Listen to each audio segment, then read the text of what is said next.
of you in the name of our Lord Jesus Christ. I hope you're all doing good. I have something very important I would like to share with all of you. And first I want to say that I'm sorry. I'm sorry that gone so long time since you have heard from me. It's almost 1.5 months. I actually had an update ready to give out last week, but then something happened that changed everything. And therefore I could not come out with that update I've already done. But I'm now coming out with a new update instead, where there is a lot of more information. I know this update is a very long update, longer than any of the others we have done, but it's a very important update, and as you can hear, hopefully, the last update from here. So I encourage you to listen to all of it. The last several weeks, I have been waiting for my asylum case to come before the Board of Appeals after I got denied my asylum in immigration court back in December. So we were just waiting, and we have been waiting and waiting because we knew that we could get a decision in every moment. And if there was a positive decision, I could actually be granted asylum right away, and then I'll be released. So I've been very excited about it, of course, and we have been praying and waiting. And then last Wednesday, it happened. We got the decision, appeal denied. And I was like, what? Appeal denied. And it was just a big surprise to all of us. And it really feels like the immigration system really don't care about my case, about the facts. And they just want me to come out of America as fast as possible. But even it was a surprise to us, it's not a surprise to God. And even my asylum now has been denied 2 times.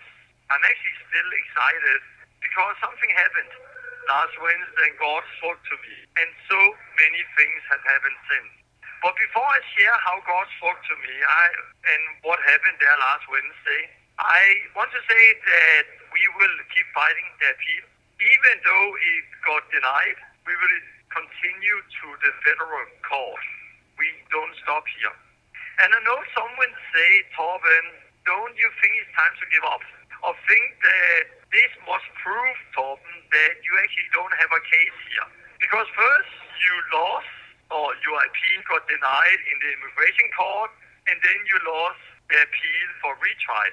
So that must prove, Torben, that you don't have any case, and it's time to accept it and give up. And I fully understand that there may be many people out there who think like that. And it could look like that from outside. And I also want to say that when I first came to America, I always said that if I lost, I will not appeal. I will just accept it right away, and then I will leave. But then I got detained in the most absurd way. I got mandatory detained with no option of a bond, labeled as a national threat. And since then, I've heard of the most absurd accusation against me: weapon smuggling, human trafficking, child misuse, money fraud. Yeah, some people even falsely accuse me of raping a handicapped girl back in Denmark. And this is just so absurd. It is crazy, everything that's happening here. No charges, no proof, but it's just like I'm guilty without any proof, without any real investigations. I'm locked up here, and now I'm still here after 10.5 months. So when I look at everything that's happening, it is just crazy. And then my immigration job in a closed online hearing back in December, where he only admits 5 people to follow the online hearing, he allowed one person to come in who was not part of the team. One person was actually an enemy of mine, but somehow was allowed to come in by the job. And he illegally recorded the whole hearing, and then he put it on YouTube. Something like that had never happened before. And an investigation about it had started, but it's just one of many crazy things that is happening here. And there's just something that is very wrong. Things that never happened before, things that is insane. It's almost like a movie, a really bad movie. So there's so many things that's going on here that is actually unconstitutional and even illegal, which have happened that I'm here today.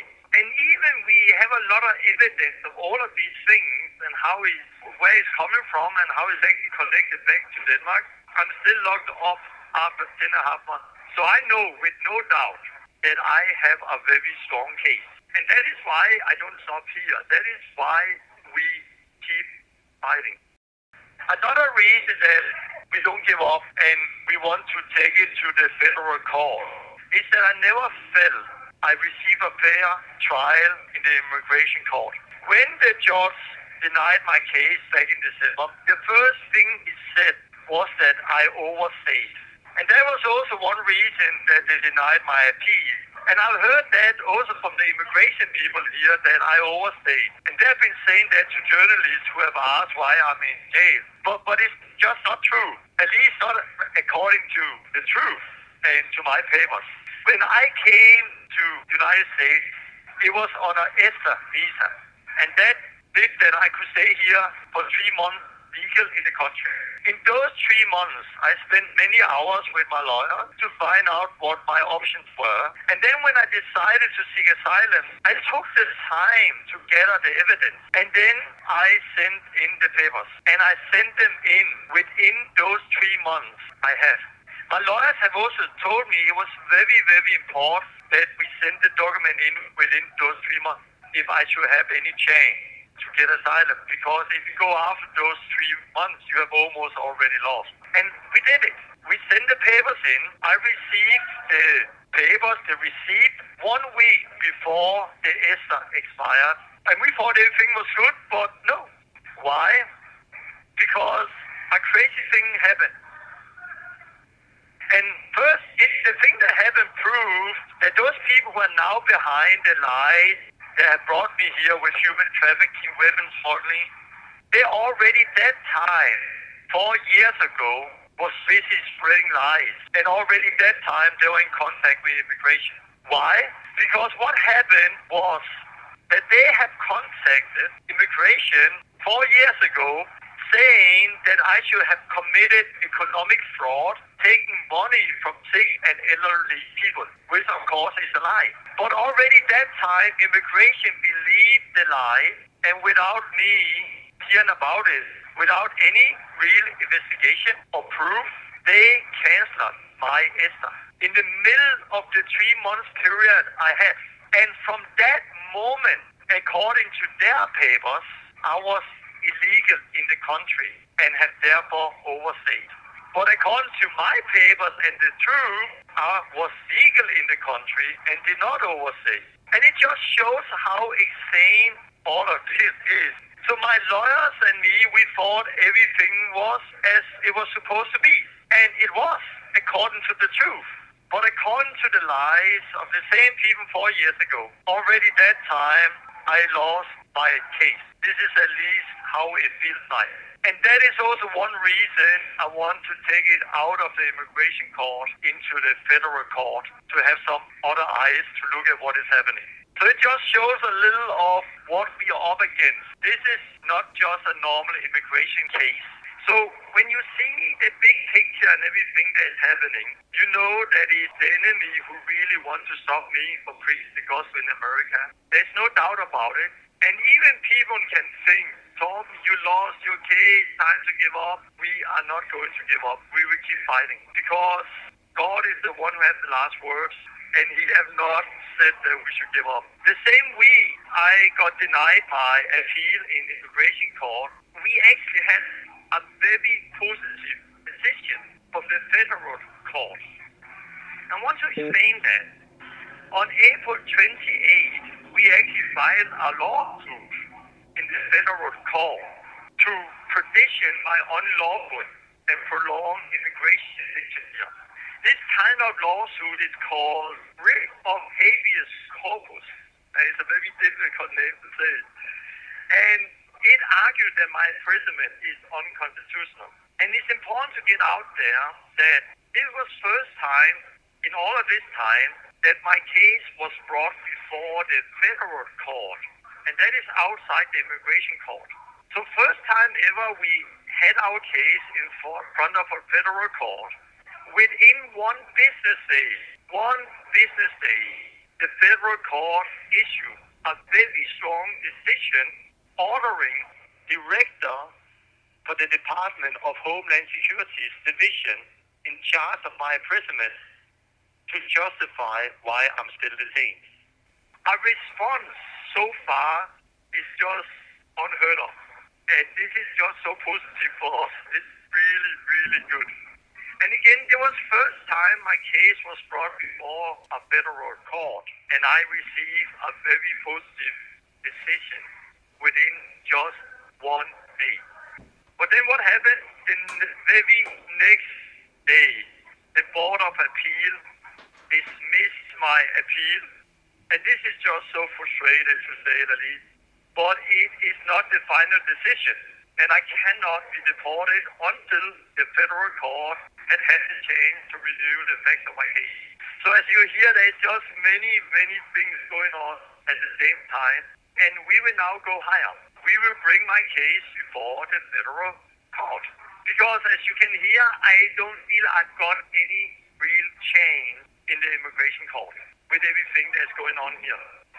And this can actually go very fast. Actually, it can all happen within a few weeks. And what is interesting is that just 20 minutes before I had to talk with the lawyer, where I heard that my appeal was denied, someone shared a dream with me.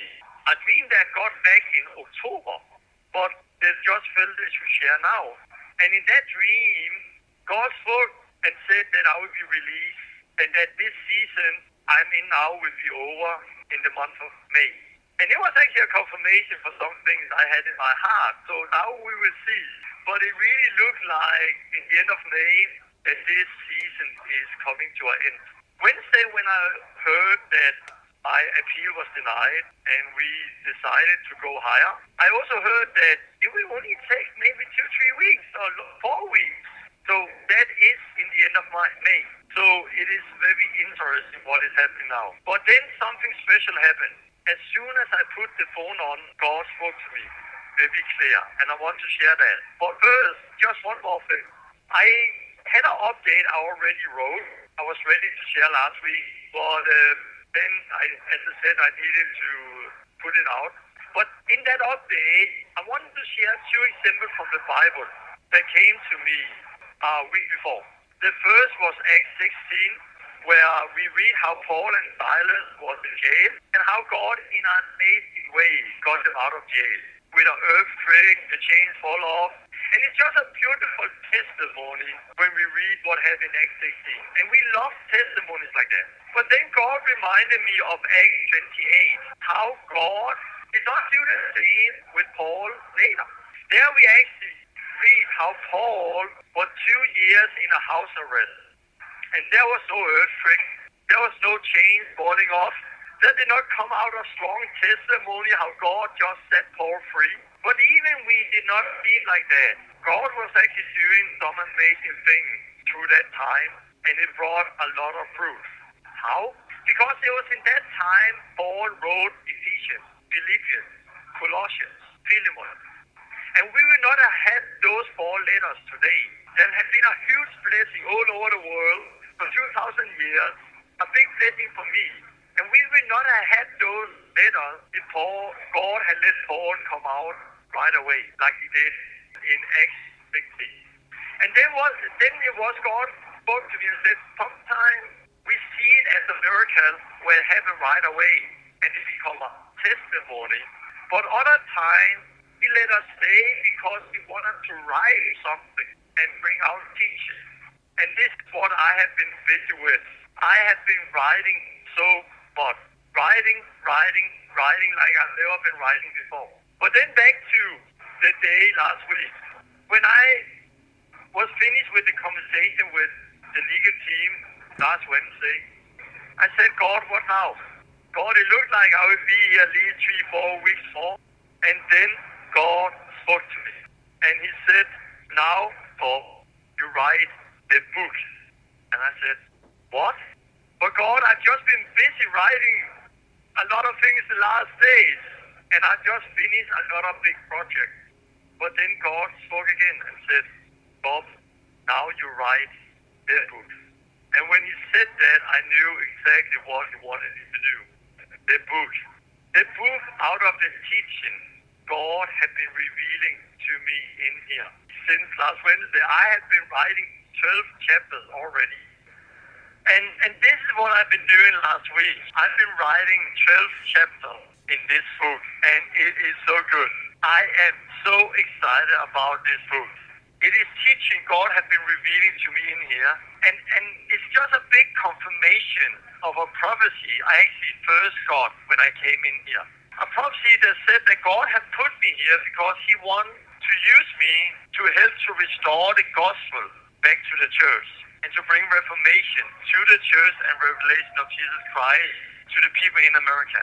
And this is what God has been doing in my life. He has been revealing the gospel in a new way, or in a very clear way. He has been transforming me. He has opened scripture up to me in a way I would never ever have imagined before. And through that, I've done a whole teaching series, and now I'm coming out with a book with the teaching, and I believe this is going to impact so many people out there, and I'm very excited about it. So yes, I just see God's hand all over it. Even though my asylum was denied in appeal, and I was like, okay, God, what now? Then I believe God have let that happen for me to actually stay in here and finish this book. And I'm okay with that. Of course, it don't mean that it's not hard, especially for my wife, Lene, who is still fighting physical and with stress after all the crazy things she had needed to go through also. But I also see how God is working Lene in an amazing way. But it, of course, has been very hard for her with everything that's happened, and it is hard for both of us. But I want to say we both see God's hand in it, and we still have faith, and we believe that this season will soon be over. And I'll actually say it has to be over, because I really believe it's time to move on. And I am so excited for the next season. I cannot wait to come out and share with all of you what God has been revealing and showing in here. I ask you again to keep standing with us in hopefully the last time of this season. Pray for Lene, especially pray that she will experience the healing and the freedom, and pray for breakthrough now when it comes to my case. That we finally will see that breakthrough, both in my case, but also my name will be clear for all of those crazy accusations. This is really important for me that they remove me as a national threat, and my name is be cleared in all of this, and that God will actually reveal who is behind all of this. So please stand together with us, keep doing that, and pray for us. And also, if you feel led to help with the finances, because we are actually in a need for some big miracles right now when it comes to the funding. Because this is going to cost extra money, a lot more, to take this to a higher court. But we need to go this way. There is no other option. We cannot give up now. So if you feel led to give, please do that, and please stand with us in prayer for that the money will go in. And you can do that through friendsoftorben.com and get text Dr. Bull and all of that if you want that. And as I said before, I believe we are fighting not only for me, but we are fighting for something much greater. And therefore, it's not time to give up. We have faith. God is faithful. And this is going to be the end. And in the end, we will see both an amazing testimony of God's hand, as we see in Acts 16. And at the same time, we will see some transforming teaching come out of it, as we see in Acts 28. So I know this has been a very long update, and hopefully the last update from here. Our legal team is also giving out an update with more information one of these next few days. So on Friends of Torben, you can go in and see their update when they're coming out.